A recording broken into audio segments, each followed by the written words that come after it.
Can everyone hear me okay at this volume? We have sinking microphone syndrome today, so hopefully this is, if you can't hear, just make a signal and I'll try and bring it up. So this year at UUI, our overall worship theme is Love Reaches Out. We're focusing on social justice, and each month we've been highlighting a particular area of social justice work for concentrated activity. Environmentalism in September, healthy communities in October, and now food insecurity in November. And then December, January, and February will continue with different themes. So there's a lot of social justice activity going on, as there always is at UUI. It's a major commitment of our church. Indeed, it's in our covenant every Sunday. We say, love is the spirit of this church, and service is its law. That's a strong statement. Service is its law. We understand service to be part of what it means to be a UU church, certainly to be this UU church.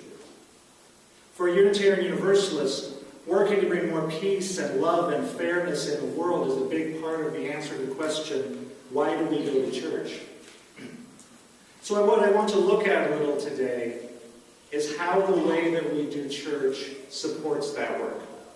Because for all of our diversity, UU churches tend to be fairly similar across the country and from church to church in the way that they do church. And it doesn't have to be that way, right? There are lots of different ways that we could potentially be worshiping and doing RE and living out our mission. If bringing more love, peace, and fairness to the world is a big part of why we go to church, is the way we're doing church supporting that. Is the way supporting the why. So, anytime I give a sermon where I talk in a kind of theoretical way about the meaning of church or the purpose of church, or especially if I talk about why we go to church, I always start with a big disclaimer. Okay, so I'm going to give that big disclaimer right now. As far as it relates to any person who walked through those doors today, I firmly believe there's no one reason to go to church, and there is no wrong reason to go to church. Churches are complicated, multi-form institutions that meet a wide variety of needs. And what someone gets out of church is going to be different from what the other person gets out of church, and it's going to be different for themselves at different times, right? What you get out of church changes over the course of your life. People come to UUI for spiritual uplift, for intellectual stimulation, for support, for healing. They come because they love to sing, they love to argue, they love to knit. They come for RE, for coffee hour, for company, for friendship, to meet eligible singles. And yes, to do social justice work, right? It's all beautiful. So we can talk abstractly today about what church is about or why we go to church, but just remember, there's no wrong reason to come to church. If you're here today for the free Wi-Fi, then welcome.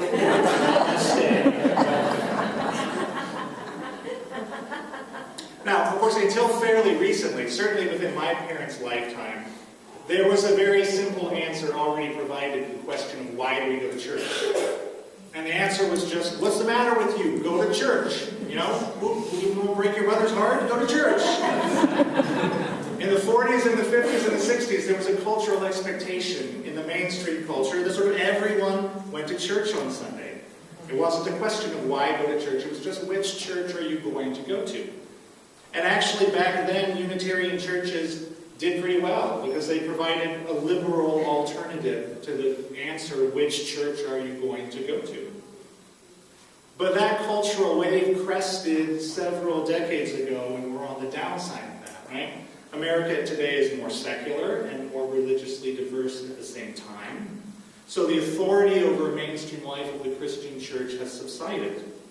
There's not the same assumption that, of course, everyone goes to church. Now a church has to compete, not just with the church down the street, but with the New York Times crossword puzzle, with the internet, with brunch with your besties, walks in the park, or the holy church of sleeping in on Sunday. And so the so-called mainline Protestant churches, your Presbyterians, your Methodists, your Congregationalists, they're really seeing drastic declines in attendance. They're hemorrhaging members. And so there's considerable anxiety for them in the conversations they have about how do we convince people to go to church? What's the message? Why go to church? Now, Unitarian Universalist churches are not the same as Christian churches, but because we come out of Christianity, we've inherited the same institutional forms, right? Most obviously, we worship every Sunday by getting together in a building and singing hymns and listening to a sermon and having RE classes and all of that. And we organize ourselves in congregations. So, although we're not losing members, we're actually kind of flat, not great, but not terrible. We're certainly kind of looking with a concerned eye at how all of these other churches are losing members, because the sort of concern is, if everyone's abandoning that institutional form in droves, and we share that same institutional form, maybe this is going to cause some issues down the road for us. So, what it's prompted is some conversations in the UU intellectual universe about, why do we still have these forms? Why do we do church the way that we do, right? We inherited it from our Christian past. Why do we still have it? And are they really serving us well? Are there alternative ways that we could be doing church? And as long as we're rethinking all of these things, if our goal is to bring more peace and love and fairness into the world, is this way of doing church serving that goal as best it could? So, this has led a number of important UU ministers and thinkers to undertake sort of a critique of how we do church now, what's usually called attractional church, and to propose an alternative way of doing church and thinking about church that they call missional church. And the language has roots in Christian theory, but these are UU thinkers trying to solve UU problems for UUs. So this is very active within Unitarian Universalism right now. So, what does that mean? So the attractional church is sort of the classic way of doing and thinking about church. And it works like this. Let's suppose that I want to start a new UU church based on the attractional model. Well, the first thing that we would do is try to identify a place where there are a lot of like-minded people or people that are sympathetic to UU who might potentially join our church. In the 50s and 60s, a lot of UU churches and fellowships were planted around college universities for that reason. Once I've picked out a community, the next thing I'm going to do is I'm going to put down a big building right in the middle of it. And I'm going to start offering programming that will hopefully attract people to flock to my church and join in large numbers. And programming means at a minimum worship services, and then maybe RE classes for the kids, and then maybe credo forum style discussion groups or adult RE classes, and then community forums and meditation groups and chalice circles and Tai Chi classes and on and on. The church might or might not have an explicit mission. It probably has a mission statement, at least. It probably has a covenant, right? And the programming, the worship, the RE, the discussion forums, that's how the congregation lives out its understanding of its mission and its purpose. Now, since the programming is how it lives out its purpose, there's a strong tendency to judge success based on how many people are participating in these programs. How many people come to church on Sunday? How many kids do we have in the RE classes? So attractional churches tend to focus on growth as the signal to them that they're doing it right. If the numbers are going up, we must be doing something right. And the other reason that attractional churches focus on growth is because this way of doing church has a very large institutional footprint, by which I mean it requires a lot of resources and a lot of volunteers to make it work. You've got to pay for a building and maintain a building. You're going to hire professional staff like ministers and RE directors and a sextant and an office administrator. You might be buying your programming from some group like the UUA, which costs money. And you need volunteers to staff your RE program. So below a certain threshold of members, it's kind of hard to get this off the ground, right? You need a certain amount of people to sort of make it work.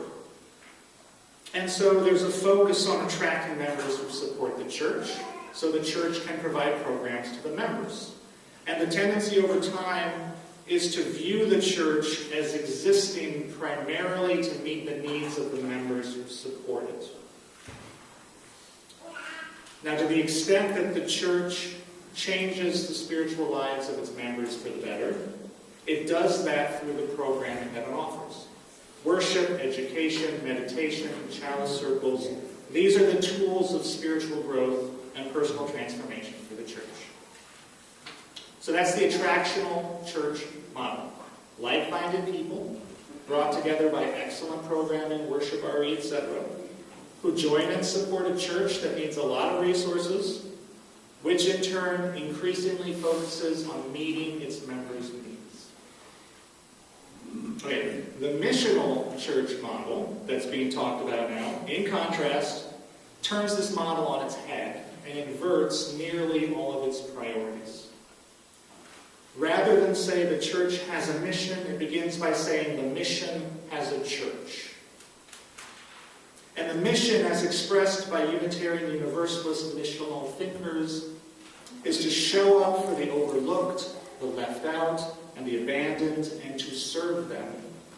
To bring more peace, love, and fairness in the world, but to bring it directly to the places where it is most needed.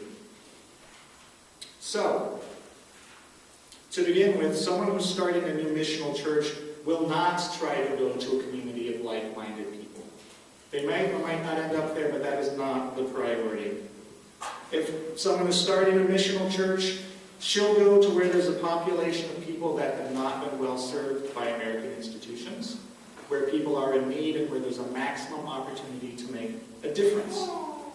And it may be the case that many, or even perhaps most of the people in that area have no interest in Unitarian Universalism.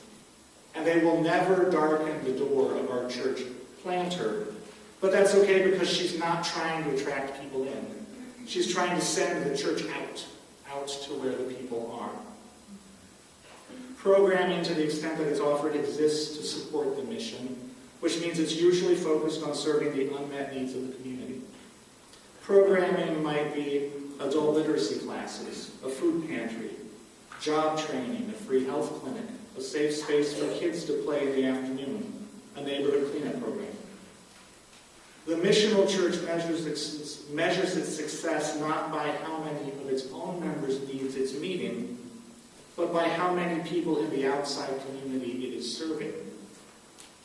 Worship services will be held, right? It's a church, but they're not the central act of church life. Service is the central act of church life.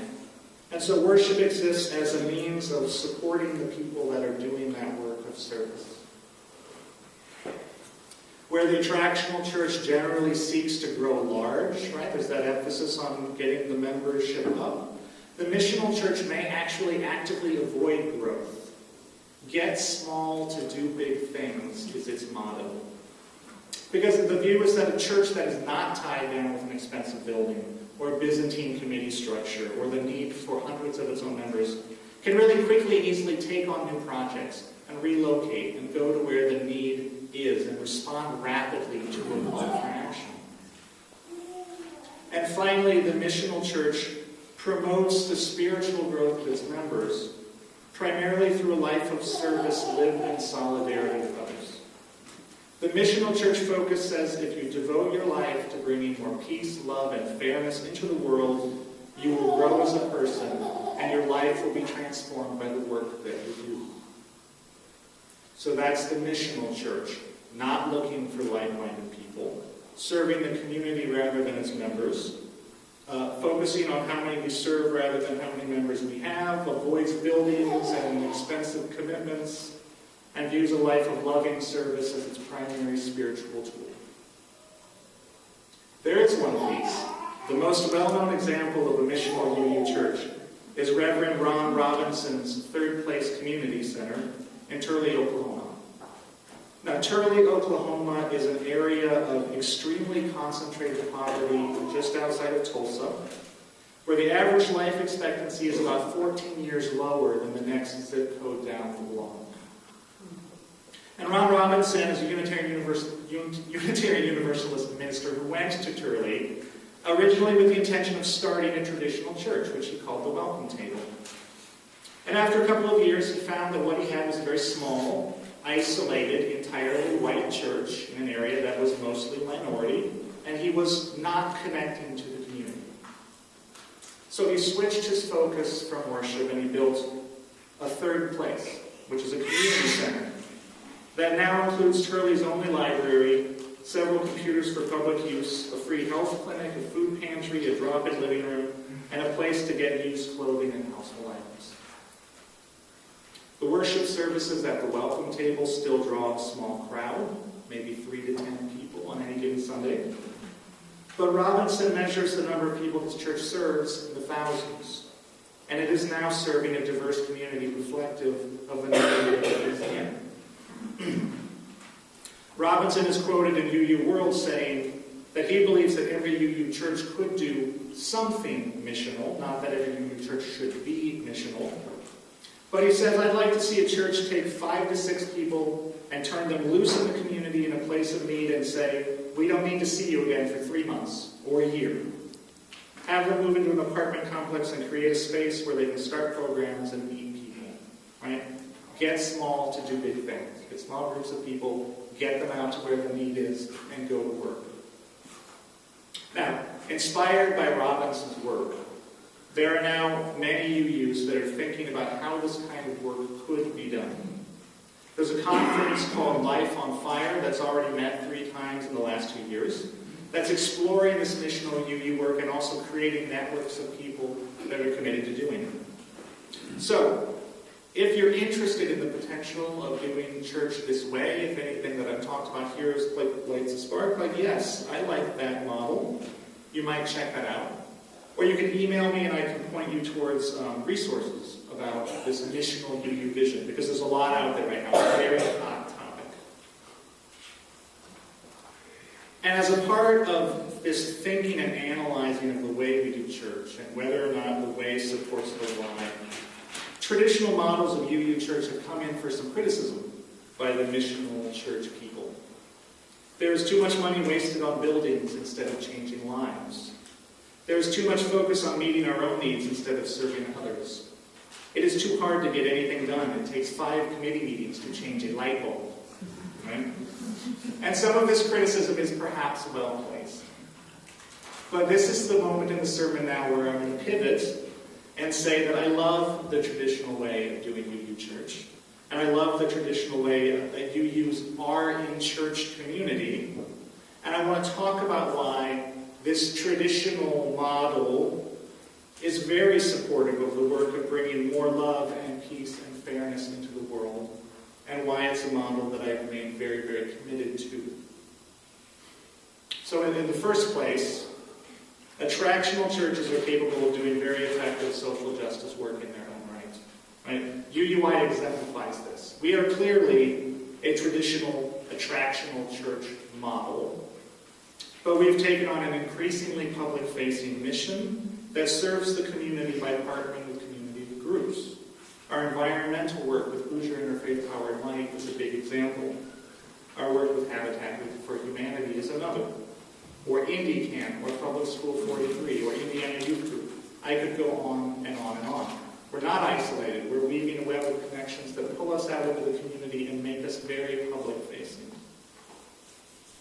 But setting aside this or that social justice program that we're doing, I wanted to talk about or hold up a different part of Unitarian Universalist congregational life that I think doesn't get enough recognition in these discussions for its importance in supporting our overall vision of a transformed world, our overall vision. Because that's what we're really after. I mean, social justice work is an end in itself when we're empowering someone who's powerless, when we're directly feeding someone who's hungry, or sheltering someone who's homeless. That is worth doing in and of itself, just for itself. But at the same time, social justice work is also part of an overall effort to transform the culture. And that's what our 7 principles point us towards, if they were actually lived out in the world. A transformed culture. And at the center of that culture would be a deep recognition of the inherent worth and dignity of each person, and a strong commitment to accept and support one another. That's the countercultural vision of Unitarian Universalism. It informs and sustains our social justice work. And congregations are a place where we practice living out and creating that culture. and where we learn what it means and how to do it. Our congregations are like laboratories where we practice building the beloved community together, a community of radical acceptance and mutual support. So what brought this to mind for me was reading the Reverend Seth Carrier-Ladd's description where he visited the youth overnight at UUI, and he talked about what that was like. And if you've never had the opportunity to chaperone a youth con and see how our youth are together, the kind of community of love and support that they build together, you're really missing one of the key experiences of what Unitarian Universalism is about. What drives that culture is a practice of acceptance that allows young people to let down their masks and to be their authentic selves with each other. When our young adults talk about what UU means to them, acceptance is one of the most frequently used words. Because to be allowed to be your authentic self and to have others be present to you as their authentic self is a great gift. It's a gift. And at best, our youth create a community where people are real, where they're allowed to be vulnerable, where they're connected and trusting, and everyone can relax into who they are. That's very different than the social world that we usually inhabit. Sharon Colligan calls the resultant energy the magic pool of communion. And in the magic pool, as observed by Seth Carrier-Ladd, the youth look out for and they provide for each other. When a boy begins to cry during worship, someone is automatically there by his side. It just happens. And for UUs who have that experience, it defines what UU means to them. And it's usually the experience that begins their self-identification as UU. Now, this countercultural vision doesn't just exist in youth cons. When UUs get together in groups, this is the culture that they're working to create. It exists in the week-long conventions that UUs host, like Summer Institute or Star Island, if you've ever had the opportunity. It exists at General Assembly when 4,000 UUs get together and workshop. And when we're at our best, it exists on Sunday morning. We describe our worship space as a sanctuary, as a place of welcome and acceptance. It's intended to be a safe place, a place where we can drop our masks, be our authentic selves, feel deeply, be vulnerable, and support one another. So this creation of this culturally transformed, welcoming space, I believe, is one of the most important things that our churches do. It's one of the most important things that our churches do. I was at UU Bloomington for a district meeting a few months ago, and their minister, Reverend Bill Breeden, told a story. He was talking to a neighbor of his, who was an older woman who they went to the Baptist church. And he happened to mention that he was a minister of a UU church. So she said, "Oh, yeah, I know your church. I pray for your church every day." And he's trying to be nice, right? So he says, "Well, thank you, ma'am. We will take all the prayers we can get." And she stopped him. She stopped him and she said, "No, I don't think that you understand what I'm talking about. My son is gay, and your church accepted him into your community when his own church would not. And your church saved his life. So I remember your church in my prayers every single day." That's the culture that we create here when we talk about building the beloved community together. The creation and promotion of a culture of radical welcome, of radical acceptance, is one of the most transformative acts of our religion. It is central to our vision of what the world can and should be. Now, as adults, it isn't always easy for us to drop our masks and admit our vulnerabilities, to openly be who we are, trusting that we will be received with love and kindness. Sometimes that's hard for us to do, right? It takes practice. So our youth should actually be our inspiration and our leaders in this regard, because it comes very naturally to them.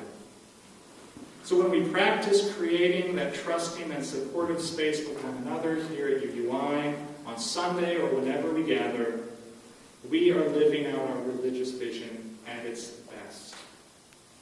So may it be our service then to take that loving culture and bring it out into the world, where it is so urgently needed.